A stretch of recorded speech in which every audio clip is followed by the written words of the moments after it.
तर ऑपरेशन टायगरवरून ठाकरे गट आणि शिंदे गटात चांगलीच झुंपली आहे। शिंदे गट हा भाजपच्या पोटात उगवलेला अपेंडिक्स आहे असा घणाघात खासदार संजय राऊतांनी केला, तर ठाकरे गट काँग्रेसच्या शरीरातील मूळव्याध असा पलटवार खासदार नरेश म्हस्केंनी केला आहे।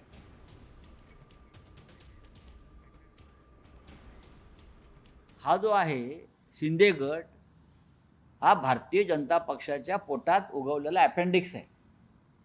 तो कधी कापून टाकला जाईल।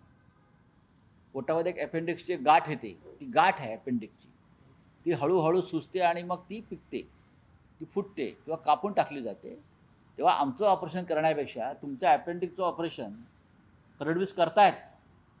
जो भाजपला आलेला हा अपेंडिक्स आहे, त्याची तुम्ही काळजी घ्या।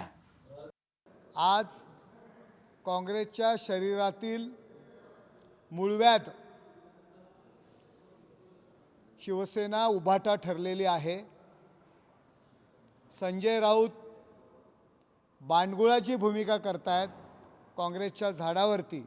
संजय राऊत, आम्हाला जर तुम्ही अपेंडिक्स म्हणत असाल ते तर पोटात असतं, परंतु आपण उभाटा मूळव्याध करून ठेवलेली आहे आणि ते कुठे असतं हे मला सांगण्याची गरज वाटत नाही आहे।